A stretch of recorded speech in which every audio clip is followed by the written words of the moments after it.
Hoy día vamos a tocar un tema, bueno, seguiremos con la serie de Génesis, pero hoy tocaremos un tema que durante varias semanas, las últimas semanas, varias veces me han preguntado sobre este tema algunos hermanos.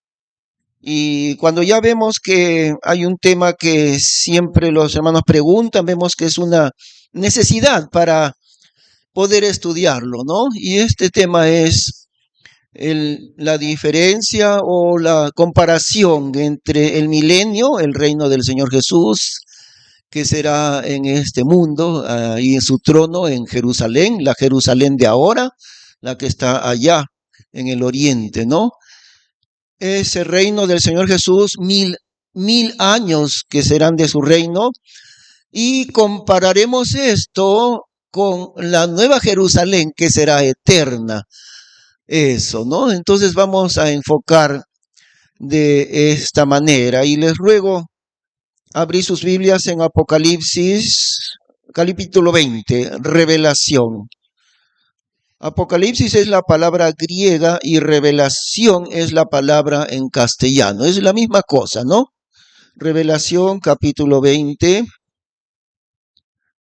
Y ahí veremos lo que es el milenio, lo que ha de ser el milenio. Y recordamos un poquito, siempre es necesario repetirla, una de las leyes de los maestros de la pedagogía es repetir, sobre todo lo que es bien importante hay que repetirlo, hasta que el alumno ya entendió bien completo y no se olvida tampoco, porque varias veces ha repetido. Entonces, una de estas del primer acontecimiento será, como sabemos, ¿no? El rapto de la iglesia, el arrebatamiento de la iglesia.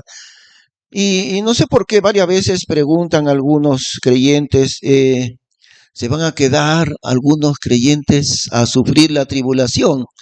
Y la respuesta, ¿qué diremos? Enfáticamente la respuesta es no. Ningún creyente en Cristo se quedará para sufrir la tribulación. Todos los creyentes seremos llevados al cielo. Los creyentes fieles y los creyentes infieles. La salvación no depende de la fidelidad del creyente. La salvación es por la fe en Cristo. Y es únicamente por la fe en Cristo. Nada más. No le podemos agregar nada. La salvación es solamente, exclusivamente por la fe en Cristo. Y además es instantáneo. Cuando yo puse mi fe en Cristo, eso es eterno. Pasé a ser hijo de Dios. He nacido de nuevo por la obra del Espíritu Santo. Y además, al creer en Cristo, el Espíritu Santo ha venido a mí. He sido bautizado por el Espíritu Santo. No como algunos quieren enseñar que hay una segunda bendición después de ser salvo, y esa segunda bendición será recibir el Espíritu Santo. No, y tenemos que repetirlo muchas veces. Y claro, las bases están en la Biblia, ¿no? Y si usted quiere saber más sobre eso, pues estamos listos para mostrarle la base bíblica, que claro, toma tiempo para que revisemos la base bíblica, pero lo decimos así, ¿no? El bautismo con el Espíritu Santo se produce en el momento de la salvación, en el momento de creer en Cristo. Ahora, esa tiene que ser una fe verdadera, por supuesto, ¿no? No, nadie puede engañar a Dios. Y Dios conoce si nuestra fe es verdadera. Pero fíjense, no es por las obras. No es por esforzarme en ser bueno. Una de las cosas más notables es la vida de Abraham. En realidad, ¿por qué fue colocado Abraham como padre de todos los creyentes? Porque no hubo una persona, aparte del Señor Jesús, no hubo una persona pecadora, Abraham pecador como cualquiera, ¿no? Y el Señor Jesús es aparte, claro, en obediencia suprema, pero él no es pecador. Y si hablamos de nosotros que somos pecadores, Abraham fue el hombre más obediente que ha existido entre todos los pecadores. Pero miren cómo dice la Biblia, y creyó Abraham a Dios y le fue contado por justicia, sin tener en cuenta ninguna de las obediencias de Abraham. Dice la Biblia, no dice, y Abraham obedeció a Dios y fue fiel a Dios y perseveró en la fe. Nada de eso. Lo que dice es, y creyó Abraham a Dios y le fue contado por justicia. Creer en Él, eso es todo. Creer en Cristo Jesús, no hay más. No hay más que agregarle a la salvación. Entonces, ante la pregunta que muchas veces he recibido, ¿no? ¿Quiénes de los creyentes se van a quedar en la tribulación? Nadie. Porque la salvación no depende de la fidelidad del creyente. Además, ¿sabían ustedes, hermanos? No existe ningún creyente fiel. No existe ningún creyente fiel. Para ser fiel verdaderamente tendríamos que dejar de pecar. Y en Primera de Juan dice la Biblia que nosotros no podemos decir que no hemos pecado porque le haríamos a Dios mentiroso. Sea un pecado muy pequeñito, un pecado del enojo o de la vista, pero ya es pecado, ¿no? Entonces, creyente fiel no existe. Y si alguien fuera fiel, tampoco ganaría la salvación con ser fiel. Solamente, únicamente por la fe en Cristo. Y eso es todo. Entonces, ningún creyente en Cristo se quedará en este mundo para que atraviese la tribulación. Ahora, hasta el día del rapto, ¿no? Todos seremos llevados. Pero después del rapto, otras personas que en ese momento fueron incrédulas se convertirán a Cristo. Ellos sí estarán en la tribulación. Claro, pero ellos se habrán convertido a Cristo después que el Señor nos haya llevado al cielo. Ok, y entonces eso es muy importante nuevamente de enfatizarlo y entenderlo, ¿no? El rapto de la iglesia, en un instante, dice la Biblia, en un abrir y cerrar de ojos, a la final trompeta, sonará la trompeta de Dios, y los muertos en Cristo resucitarán, y los que estén vivos simultáneamente, ya sin morir, sus cuerpos, el cuerpo de los que estén vivos al momento del rapto, transformado a la imagen de Cristo, sin pasar ya por la muerte, ¿no? Ambos grupos, los creyentes que murieron y los creyentes vivos, en un instante llevados con el Señor. Después de eso, vendrá los 7 años de la tribulación y el gobierno mundial de este hombre que en Apocalipsis muchas veces se le llama la bestia, no tanto el anticristo. El anticristo es llamado en otros pasajes, pero muy poco. Su nombre más frecuente en la Biblia es la bestia, el hijo de Satanás, el anticristo, ¿no? Gobernará el mundo por 7 años. Y la maldad del hombre será terrible, como nunca antes ha existido tanta maldad en el mundo. Maldades que ni siquiera imaginamos el día de hoy existirán allí. Pero la maldad más grande de todas es la negación de Dios.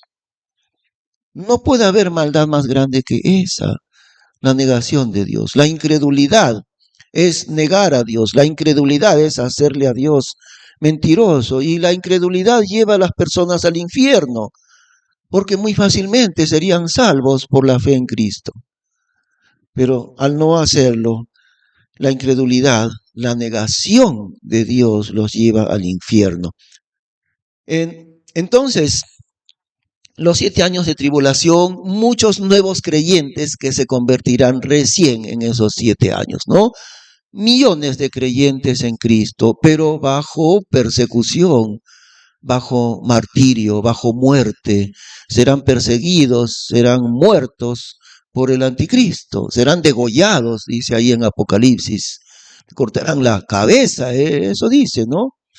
Y No solamente millones de creyentes, nuevos creyentes en la tribulación, sino no solo gentiles, también judíos, también judíos. Especialmente al final de la tribulación se convertirán a Cristo en masa, en el país entero, en el último día, cuando Cristo descienda a este mundo, ¿no? Muy bien, eso es un repaso muy breve. No hemos visto cada detalle, pero muy brevemente. Y en el capítulo 19, ahí estamos, ¿no? En el capítulo 20, pero en el capítulo 19 se producen las bodas del Cordero. Apocalipsis 19, versículo 5. 19:5. Y salió una voz del trono que decía: Load a nuestro Dios, todos vosotros sus siervos, y vosotros los que le teméis, así pequeños como grandes. Y oí como la voz de una gran multitud, y como la voz de muchas aguas, y como la voz de grandes truenos que decían: Aleluya, porque el Señor Dios Todopoderoso reina. Gocémonos y alegrémonos y démosle gloria, porque son venidas las bodas del Cordero, y su mujer se ha preparado, y le ha sido dado que se vista de tela de lino fino, limpio y resplandeciente, porque el lino fino son las justificaciones de los santos. Y él me dice: escribe, bienaventurados los que son llamados a la cena de las bodas del Cordero. Y díceme, estas palabras de Dios son verdaderas. Ahora, cuando dice bienaventurados los llamados a las bodas del Cordero, esto se puede entender en dos sentidos, miren. Bienaventurados los que participan, ¿no?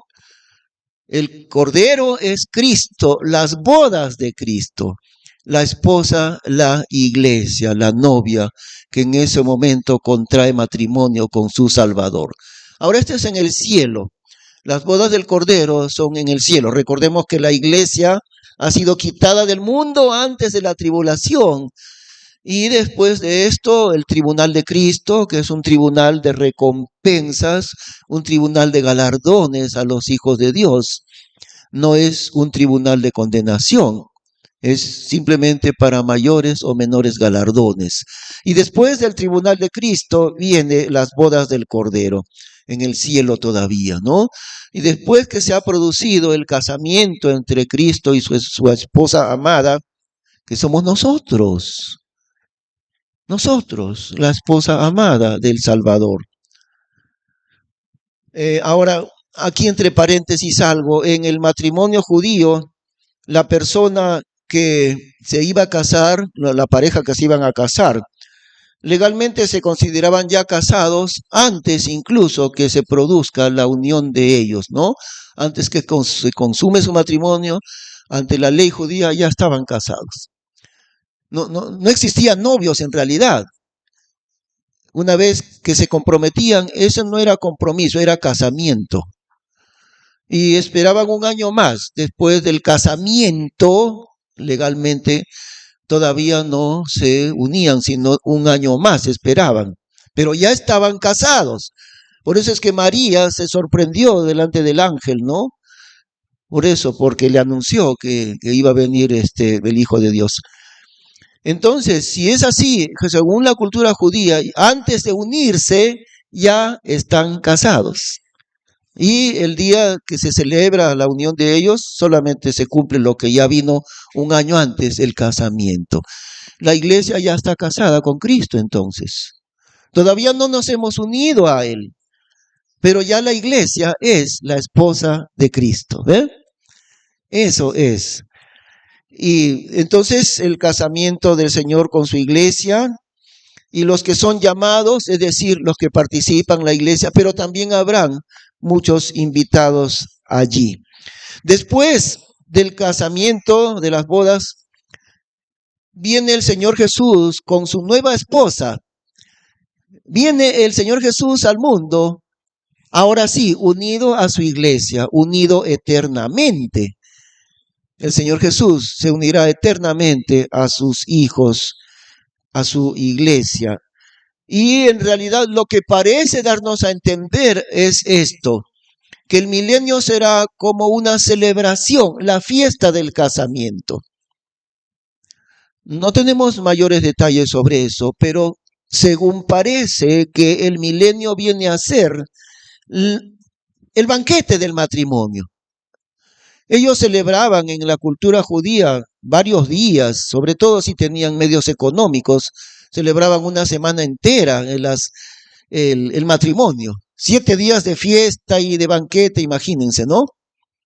Y a veces más, a veces lo hacían hasta 2 semanas. Entonces, según parece, las bodas de Cristo con su iglesia, primero en el cielo, y cuando ya Cristo venga con nosotros al mundo, para juzgar al anticristo y vencer al anticristo, entonces vendrá el banquete del matrimonio, la celebración, lo que nosotros le llamamos la recepción, ¿no? Primero le decimos la ceremonia y después la recepción y la comida. Entonces, la recepción del matrimonio, la fiesta, la comida, pues parece ser que es este tiempo largo del milenio. Y no muy largo, porque en el tiempo de Dios 1000 años no son nada. Termina la tribulación y viene el milenio. Capítulo 20 vamos a leer. Esto es cuando ya ha terminado la tribulación. Capítulo 20. Y vi un ángel descender del cielo que tenía la llave del abismo y una grande cadena en su mano. Y agarró al dragón, antigua serpiente, que es el diablo y Satanás, y le ató por 1000 años. Y le arrojó al abismo y le encerró y selló sobre él, porque no engañase más a las naciones hasta que los 1000 años fuesen cumplidos. Y después de esto es necesario que sea desatado por un poco de tiempo. Y vi tronos y se sentaron sobre ellos y les fue dado el juicio. Y vi las almas de los que habían sido degollados por el testimonio de Jesús. Ahí está lo que mencionamos, ¿no? Degollados, cortada la cabeza. ¿Quiénes los que creyeron en Cristo en la tribulación? A ellos se refiere. Fíjese el precio de creer en Cristo en la tribulación. Cabeza fuera. Eso es lo que hará el anticristo con los creyentes. A nosotros no nos sacan la cabeza. Ni siquiera nos prohíben reunirnos en el nombre del Señor Jesús.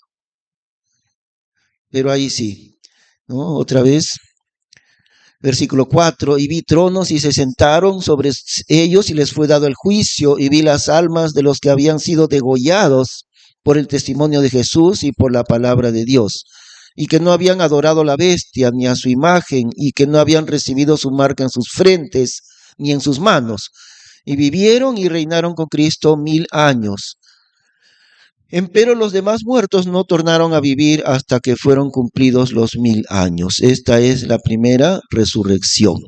Bienaventurado y santo el que tiene parte en la primera resurrección. La segunda muerte no tiene potestad sobre los tales. Antes serán sacerdotes de Dios y de Cristo y reinarán con él 1000 años. Ahora explicamos un poquito esta palabra, la primera resurrección. Es referido a los que han creído en el Señor.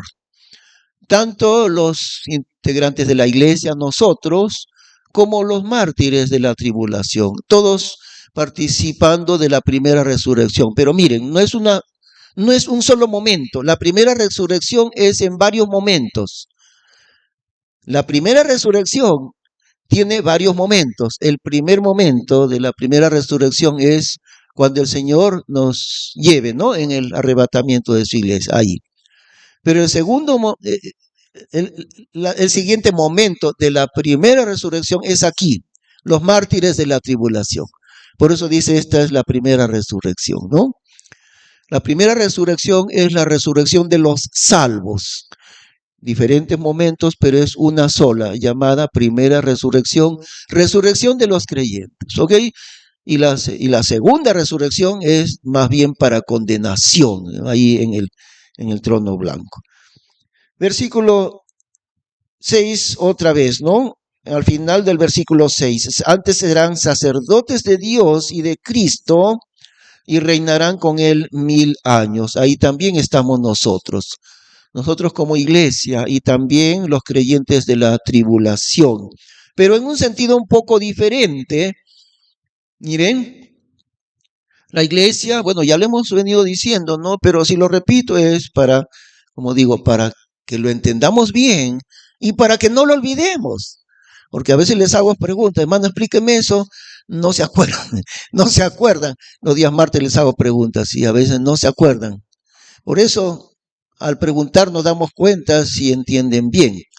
Entonces, entendemos bien esto, ¿no? La iglesia del Señor, nosotros somos un pueblo absolutamente extraordinario dentro del plan de Dios. ¿Por qué? Entendiendo nomás que estaremos unidos eternamente con el Hijo de Dios. Por ahí nomás se puede ver. Seremos la esposa del Hijo de Dios, que Dios, ¿no? Dios hecho hombre. Seremos su esposa y eso es para siempre. Igual que aquí, ¿no? En la tierra decimos hasta que la muerte nos separe. Y en el cielo no hay muerte. Nunca seremos separados de nuestro esposo, el Salvador, Cristo Jesús. Será una unión eterna.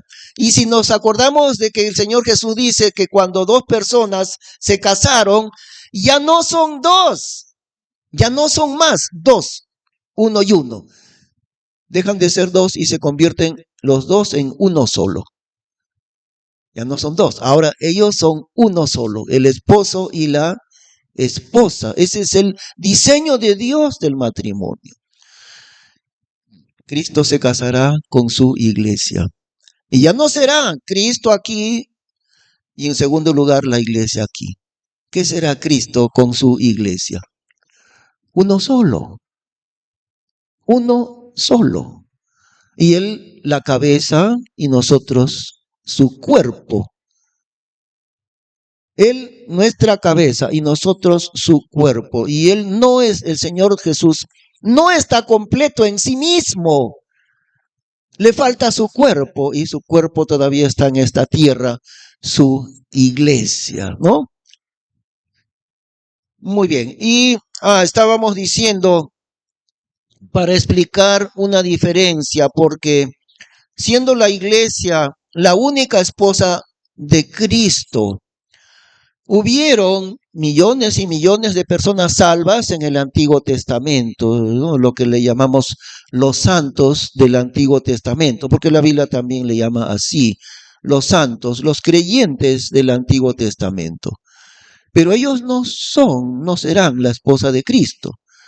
Son parte del pueblo de Dios, son del reino de Dios, son salvos, pero no son la esposa de Cristo. Los creyentes del Antiguo Testamento. Los creyentes de la tribulación también son salvos, tienen vida eterna y estarán en el reino de Dios, pero no son ellos la esposa de Cristo. Vendrán después de la tribulación millones de creyentes en el milenio.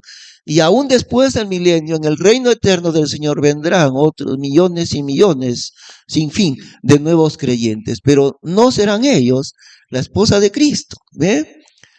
¿Cuándo empezó la iglesia? El día de Pentecostés. ¿Cuándo terminará? En el rapto de la iglesia. 2000 años y pico, ¿no? Y luego no habrá más la iglesia. Y vendrán millones de otras personas salvas, pero ninguno de ellos será como nosotros, que somos morada del Espíritu Santo. Y por eso es que seremos la esposa de Cristo, Somos su cuerpo. Y nuestro cuerpo humano, resucitado, inmortal, será igual al cuerpo suyo. Porque Él tomó forma de hombre y es Dios y es hombre, pero tomó un cuerpo humano igual al nuestro. Y nosotros al resucitar, nuestro cuerpo será un cuerpo igual al del Señor Jesús. No en el sentido divino, por supuesto, pero será un cuerpo inmortal y eterno, ¿no? Y ahí está la diferencia. En los 1000 años, una pregunta que siempre les hago y otra vez se olvidan los que estudian el discipulado. ¿Cuál es la diferencia en el milenio entre Israel y la iglesia? Y es fácil, porque la iglesia reinará con Cristo, digamos así, como la reina, ¿no? Entre comillas, la esposa del rey. Ahí está, fácil de entender. La iglesia será la esposa del rey. Israel será los familiares del rey, la familia del rey. Y así como en un reino humano, ¿no? Los reinos que habían antes, que ya no hay, pero en un reino el rey tenía a su esposa que le llamaban la reina, aunque ella no reine, pero le decían reina, ¿no? Porque el que gobierna es él, pero a la esposa siempre le llamaban la reina. Entonces así será la iglesia, la reina, entre comillas, la esposa del rey.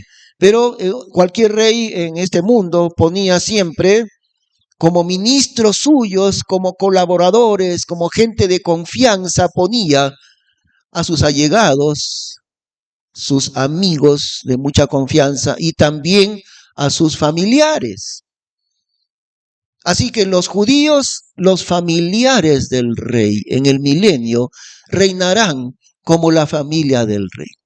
Entonces no olvidemos, ¿no? En el milenio reinará la iglesia y también reinará Israel, pero con una diferencia. La iglesia es la reina, la esposa del rey, y Israel es la familia del rey. Es una diferencia fácil de entender.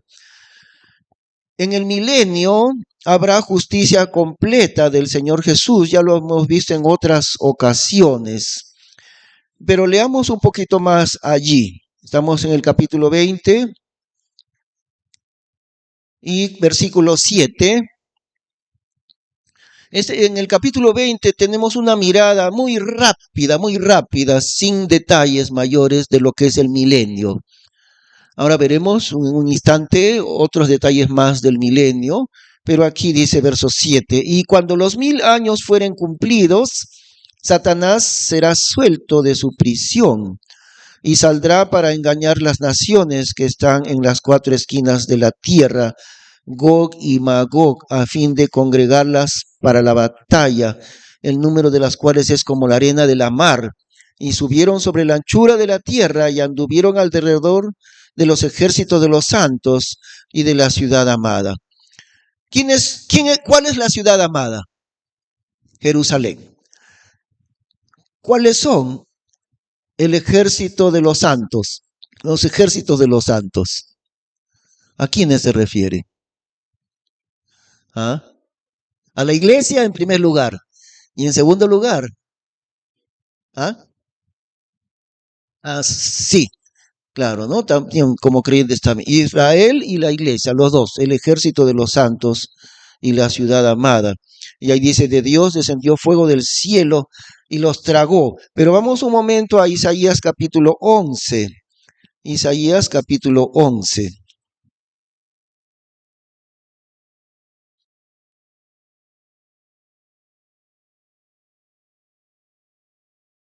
Hablando de la profecía de Isaías, varios siglos antes del nacimiento del Señor Jesús. Esa es una profecía de él, ¿no?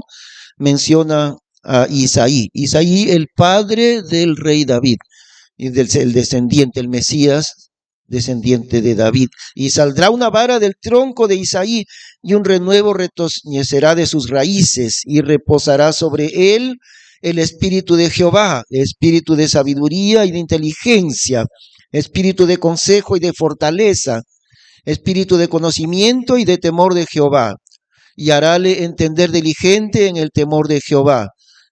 No juzgará según la vista de sus ojos, ni arguirá por lo que oyesen sus oídos, mas juzgará con justicia a los pobres y arguirá con equidad por los mansos de la tierra, y herirá la tierra con la vara de su boca, y con el espíritu de sus labios matará al impío. Fíjense, dos maneras en esos 1000 años que reinará el Señor Jesús en Jerusalén. Y la tierra habrá sido restaurada, claro, porque cuando termine la tribulación, la tierra será una debacle completa, absoluta debacle en el mundo entero. destruido del todo, ¿no? En los castigos de Dios de la tribulación. Dios restaurará la tierra, claro, la pondrá nuevecita otra vez, pero esta misma tierra, ¿no? Sin destruirla, Dios la renovará.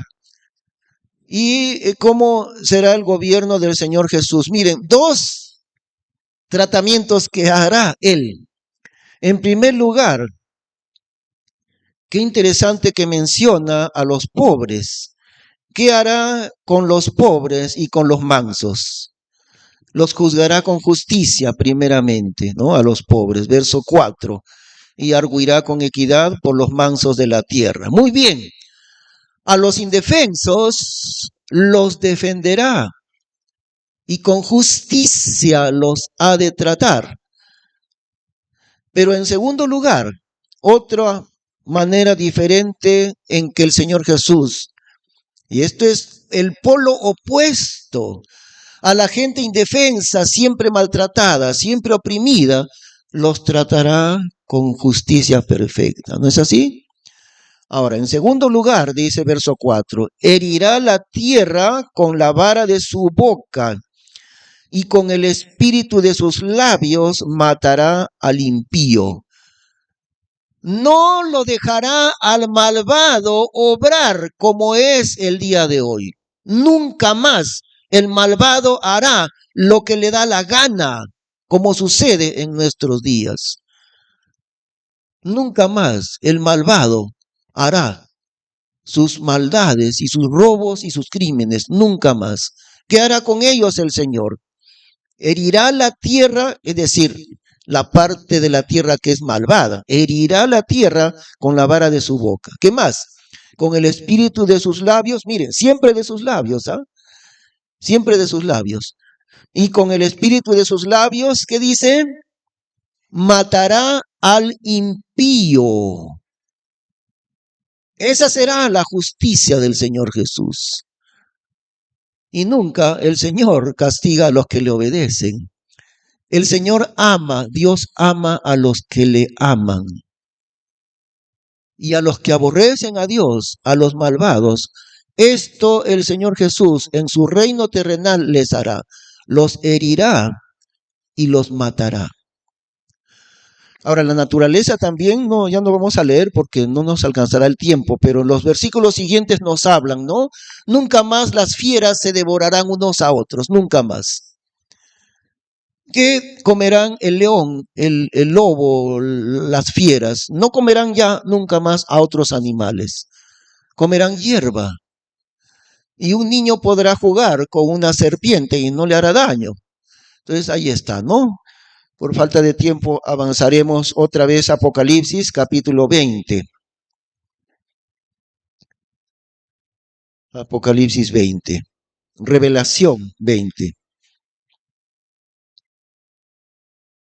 Pero observemos esto, ¿no? Que el diablo es soltado de su prisión en el verso 7. Y cuando los 1000 años fueran cumplidos, Satanás será suelto de su prisión. Dios lo tendrá preso en todo el reino milenial del Señor Jesús, para que no engañe a nadie. Y su reino será perfecto. En Isaías también dice, y la tierra será llena del conocimiento de Jehová, como las aguas cubren el mar. Como las aguas cubren la mar. Eso dice, la Biblia será enseñada en los periódicos. ¿Alguna vez ha visto usted que en los periódicos enseñen la Biblia? Nunca, porque Satanás no lo permite, que la verdad se conozca. ¿Ha visto usted que enseñan la Biblia en las universidades o en inicial, el niñito de 3, 4, 5 años? En las escuelas estatales, ¿ha visto usted que enseñan la Biblia en primaria, en secundaria? ¿Ha visto usted que las noticias, el internet enseñan la verdad de Dios? Jamás lo hacen, ¿no? Salvo cuando hay canales evangélicos, que son muy pocos. Pero todo el medio de comunicación está controlado por Satanás mismo para que la verdad no se conozca. Esa es la razón. pero en el reino del Señor Jesús la Biblia será enseñada. Dice, como las aguas cubren la mar, así llenará la Biblia el mundo entero. Ahora, aún así, fíjense, aún así, con un rey justo y perfecto, con la palabra de Dios llenando enteramente el mundo, y con el engañador Satanás impedido de engañar, prisionero allí. Aún así, en esas condiciones, todavía habrá muchas personas que no sigan a Dios ni le obedezcan. Veamos entonces versículo 8, ¿no? El Satanás, y saldrá para engañar las naciones que están en las 4 esquinas de la tierra, Gog y Magog. Esa es Rusia a propósito. Ese Gog y Magog en la Biblia es Rusia. Rusia y países aliados que están junto con Rusia.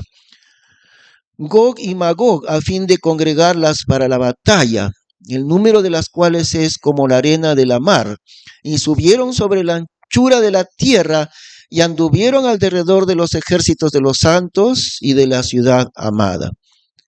¿Para qué? Para querer destruir a la iglesia y a Israel. El número de las personas del mundo que siguieron el engaño satánico es tan grande, dice aquí, como la arena de la mar. La humanidad, los hombres, han recibido 3 condiciones ideales. Un rey perfecto y justo. Han recibido la palabra de Dios enteramente en todo el mundo. Y en tercer lugar, el mundo ha sido librado del engaño satánico porque el diablo está ahí preso. Y a pesar de estas 3 condiciones, una gran parte de la humanidad todavía no siguen a Dios en su corazón. Y estas personas que no seguirán a Cristo, que tendrán que obedecer, ¿no? Externamente, porque el Señor va a implantar justicia, quieran o no quieran, tendrán que seguir los mandamientos de Dios.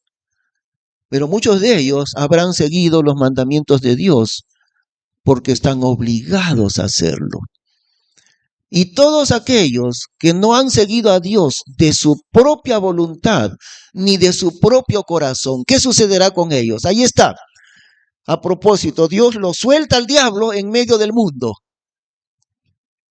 ¿Han visto ustedes alguna vez cómo si uno tira un imán en la tierra, no en el asfalto, sino en la tierra, si uno tira un imán y levantamos el imán, está pegado al imán una parte de la tierra, ¿no? Las partículas ferrosas se pegan al imán. El resto de la tierra no, solamente las partículas ferrosas. Y se pegan tanto que hay que limpiarlo en el imán porque se llena en la tierra de partículas ferrosas. Pero solamente las partículas de tierra que no son ferrosas no se pegan al imán. El diablo será lanzado al mundo por Dios mismo. ¿Para qué?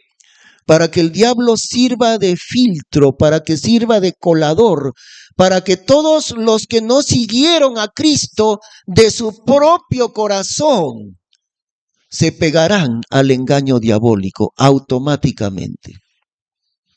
Las demás personas no. Los que siguieron a Dios de todo su corazón no se dejarán engañar por Satanás. Pero los que no siguieron con sinceridad a Dios, se irán detrás del engaño satánico.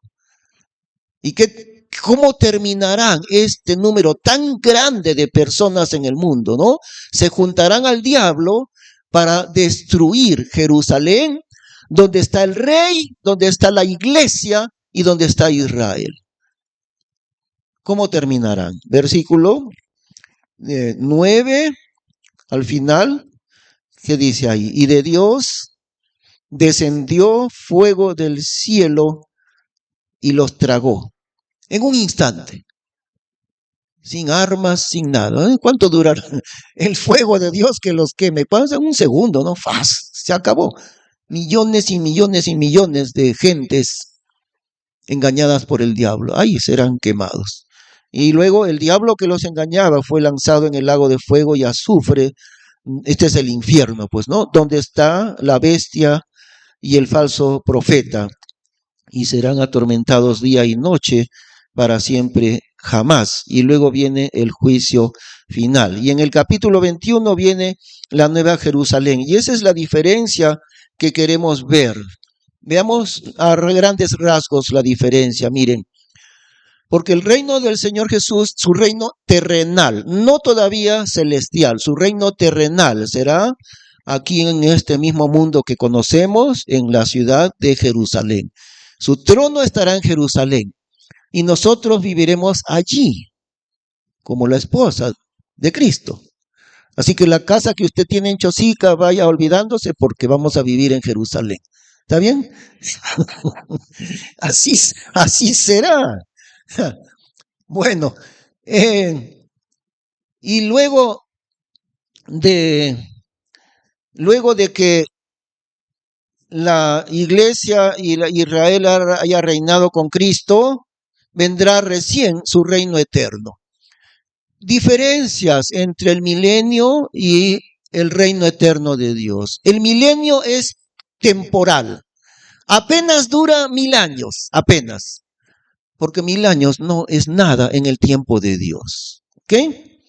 Apenas durará 1000 años su reino terrenal en Jerusalén y nosotros reinaremos con él. En cambio, el reino eterno de Dios ya es para siempre, ¿no? Sin final. Eso vendrá después del milenio. Por otro lado, fíjense otra diferencia muy importante. En el mundo habrá pecado. En nosotros, como iglesia, ya no habrá pecado. Recuerden, tendremos un cuerpo inmortal, sin pecado, un cuerpo igual, un cuerpo humano, no divino. El único divino es el Señor Jesús. Tendremos un cuerpo humano transformado, igual al del Señor Jesús, un cuerpo sin pecado. El pecado no estará en nosotros como iglesia, el pecado estará en las personas. Entrarán al milenio los creyentes resucitados que salieron de la tribulación, pero también entrarán al milenio muchas personas con su cuerpo natural, sin haber resucitado. Terminará el milenio y muchos sobrevivientes de la tribulación, no los incrédulos, porque el Señor al final de la tribulación pondrá a un lado los incrédulos, pero las personas sobrevivientes de la tribulación entrarán al milenio sin haber resucitado. Entonces ellos seguirán reproduciéndose porque tienen todavía su cuerpo natural, todavía no es un cuerpo resucitado. Y aquí vamos a buscar un momento en Lucas capítulo 20. Lucas capítulo 20.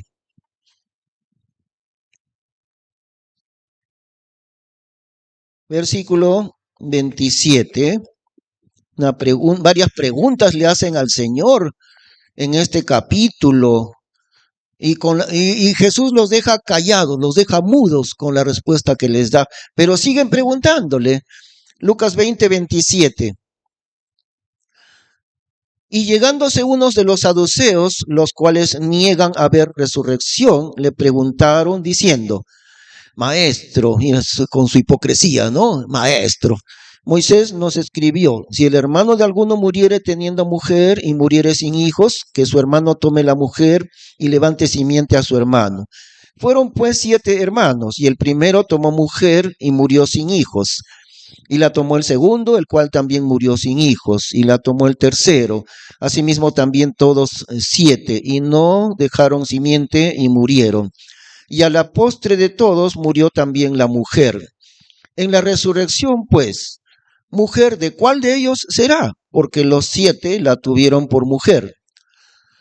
Entonces respondiendo Jesús les dijo, los hijos de este siglo se casan y se dan en casamiento, mas los que fueron tenidos por dignos de aquel siglo y de la resurrección de los muertos, ni se casan ni se dan en casamiento, porque no pueden ya más morir, porque son iguales a los ángeles y son hijos de Dios, siendo hijos de la resurrección. Ese pasaje, esa explicación del Señor Jesús es referido a la iglesia, a nosotros. ¿Cómo lo sabemos? Bueno, varias razones. Una de ellas, que nos llama hijos de Dios. Versículo 36, porque son iguales a los ángeles y son hijos de Dios. ¿Recuerdan que vimos hace 2 semanas cómo se les llama a los ángeles en el Antiguo Testamento? ¿Cómo? Hijos de Dios. En el Antiguo Testamento, los ángeles son llamados hijos de Dios, pero ya no en el Nuevo Testamento. En el Nuevo Testamento, ¿a quiénes se les llama hijos de Dios? A los creyentes en Cristo, a nosotros. Y cuando Jesús dice, son hijos de Dios, está refiriéndose a nosotros, la iglesia. Ya no participaremos de la reproducción ni de la función sexual. No habrá casamiento. Ahora, que dejemos de ser esposos, no, porque si hemos estado unidos como esposos en este mundo, igual seguiremos unidos en el reino de Dios, con la única diferencia que no habrá la función sexual. Eso es todo, ¿no? Pero la unión será la misma. Y luego, la diferencia con los que vivan en el milenio. Vamos a ir a Isaías capítulo 9. Isaías capítulo 9.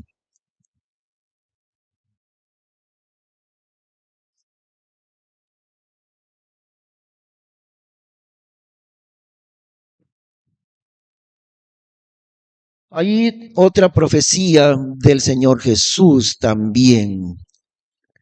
En el versículo 6, profetizando varios siglos antes acerca del nacimiento de Jesús. Isaías 9:6. Porque niño nos es nacido, hijo nos es dado, y el principado es asentado sobre su hombro. Y llamarse a admirable, consejero, Dios fuerte, Padre eterno, príncipe de paz. La multitud del señorío y la paz no tendrán término sobre el trono de David y sobre su reino, disponiéndole y confirmándole en juicio y en justicia desde ahora para siempre. El celo de Jehová de los ejércitos hará esto. Ahora, como hemos dicho ya varias veces, ustedes recuerdan, hermanos, cada palabra de la Biblia es exacta. Y muchas veces a mí me deja con la boca abierta la exactitud de las palabras de Dios en la Biblia. Porque aquí, en el versículo 7, nos dice, la multitud del señorío y la paz no tendrán término. Refiriéndose al reino eterno de Dios. Ya no al milenio, porque el milenio sí tiene término, 1000 años y termina el milenio, pero el reino de Dios no tiene término. Pero hay algo que no tiene término tampoco en el reino de Dios. Versículo 7, la multitud no tendrá término. Los habitantes, los nuevos habitantes del reino de Dios no tendrán término. Y como alguien lo ha hecho notar, algún comentarista de la Biblia ha hecho notar con mucha certeza o muy acertado en decir esto. ¿Por qué creó Dios un universo tan inmensamente grande y una tierra tan increíblemente diminuta dentro de un universo tan grande? Según esta explicación, que la multitud en el reino de Dios no tendrá término, no tendrá límite, seguirá creciendo.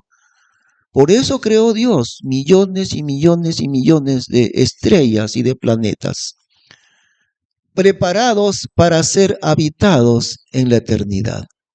Esa es la conclusión a la que podemos llegar. Y cuando Dios haya de crear cielos nuevos y tierra nueva, no serán diferentes. Habrá una tierra así como esta, nuevecita, es así, destruida por fuego primero. Dios destruirá, después del milenio, claro, ¿no? Después del milenio. Dios destruirá esta tierra con fuego y creará Dios otra tierra nueva, pero siempre será tierra. No habrá diferencia, siempre será tierra. Y los cielos también serán destruidos con fuego y Dios creará nuevos cielos, tantos planetas de un universo inmensamente grande. ¿Por qué es tan grande el universo? Porque está preparado para ser poblado por el pueblo de Dios. ¿Cómo le dice Dios a Abraham? Abraham, el padre de todos los creyentes, Dios le dice: tu descendencia será tan innumerable como la arena que está a la orilla del mar. ¿Alguien puede contar los granitos de arena a la orilla del mar? Y no de la playa de Ancón, sino del mar del mundo entero. ¿Quién podría contar la cantidad de granos de arena? Y Dios le dice así: así será tu descendencia. Y eso es referido al reino eterno de Dios. Nosotros como iglesia, estando unidos, seremos uno solo con el Señor Jesús. Uno solo en esa unión de nosotros con Él. Pero vendrán otras naciones, otros creyentes que comenzarán a poblar el universo entero. Vayamos otra vez a Apocalipsis, capítulo 21. Revelación, capítulo 21.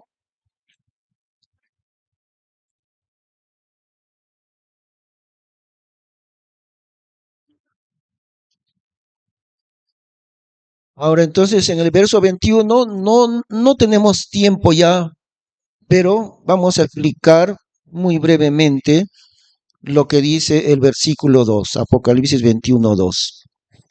Y yo, Juan, vi la santa ciudad de Jerusalén nueva. Ya, esta ya no es la Jerusalén que está aquí en el Oriente Medio, es la Jerusalén nueva. Y además, esta Jerusalén no es de la tierra, sino del cielo. Fíjense la diferencia. La Jerusalén actual es de la tierra. Esta Jerusalén nueva viene del cielo. Es una parte del cielo de Dios. Muy bien. Yo, Juan, vi la santa ciudad de Jerusalén nueva que descendía del cielo, aderezada de Dios como la esposa ataviada para su marido.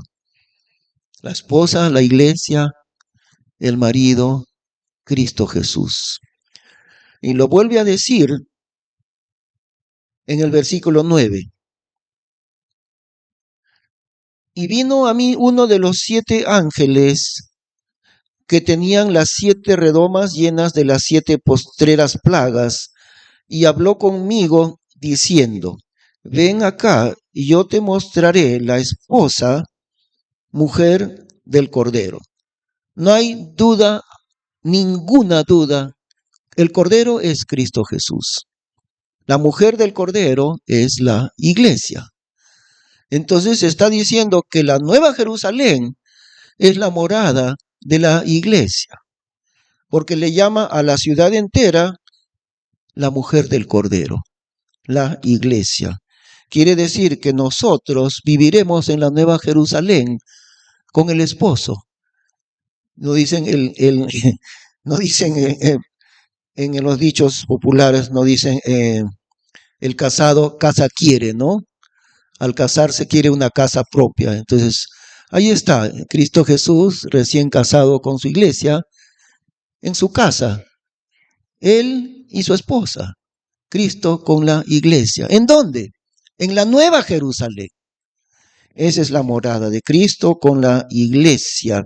Verso 10. Y llevóme en el espíritu a un gran monte y alto, y mostróme la grande ciudad, la santa Jerusalén, que descendía del cielo de Dios, teniendo la gloria de Dios, y su lumbre era semejante a una piedra preciosísima, como piedra de jaspe cristalizante.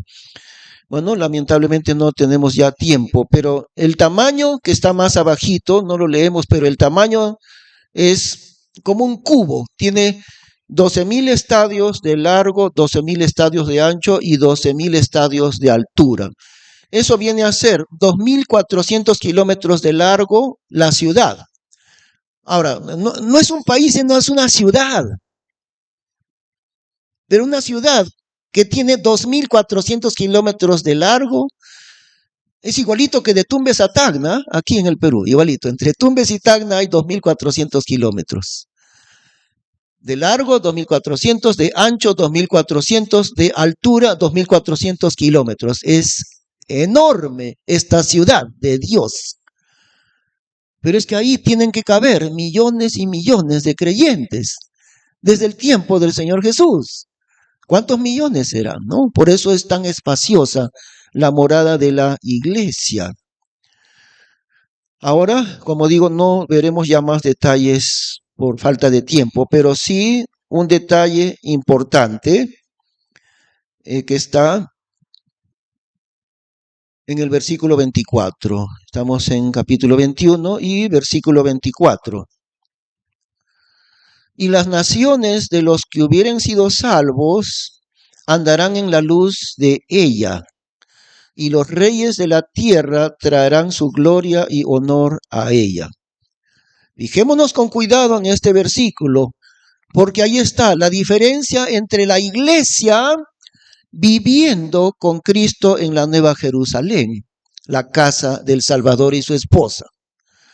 Pero aparte de la iglesia habrá innumerables, incontables millones de personas que son salvos, integrantes del reino de Dios, que tienen vida eterna. Pero estas personas son llamadas, verso 24, y las naciones de los que hubieren sido salvos andarán en la luz de ella.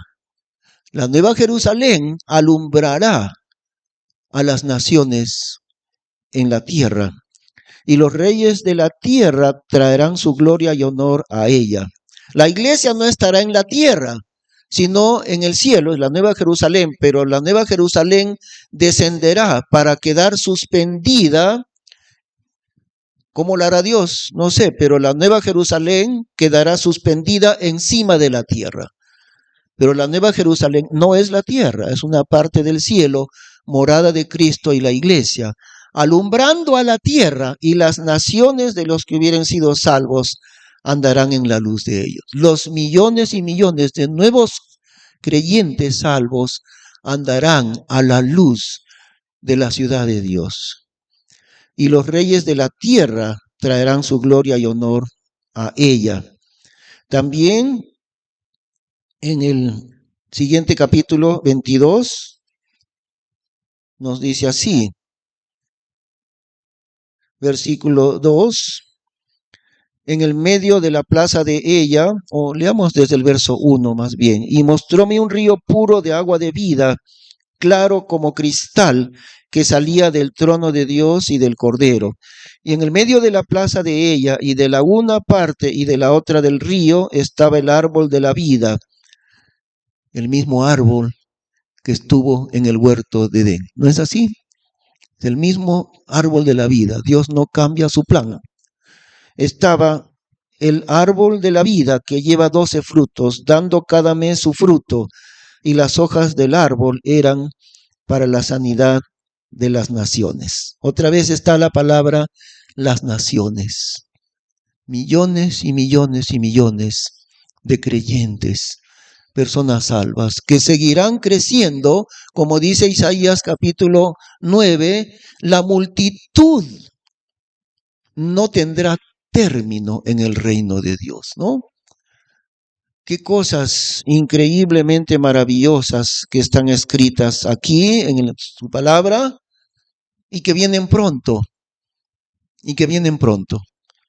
mucho más pronto de lo que nosotros lo pensamos, hermanos. Vamos a orar. Señor, gracias por habernos dado entendimiento para comprender lo que está en tu palabra. Algunos detalles no los comprendemos de manera completa, pero ahí está escrito, Señor, lo que será tu reino eterno, lo que será primeramente el reino milenial tuyo en este mundo, un reino terrenal y después un reino celestial y eterno, donde estaremos unidos contigo, Señor. Dejaremos de estar separados, seremos uno solo con Cristo. Te damos gracias porque esa esperanza gloriosa sostiene nuestra vida en todo momento, Señor. Gracias en el nombre de Cristo Jesús. Amén. Hermanos, le rogamos ponerse de pie para entrar al último himno.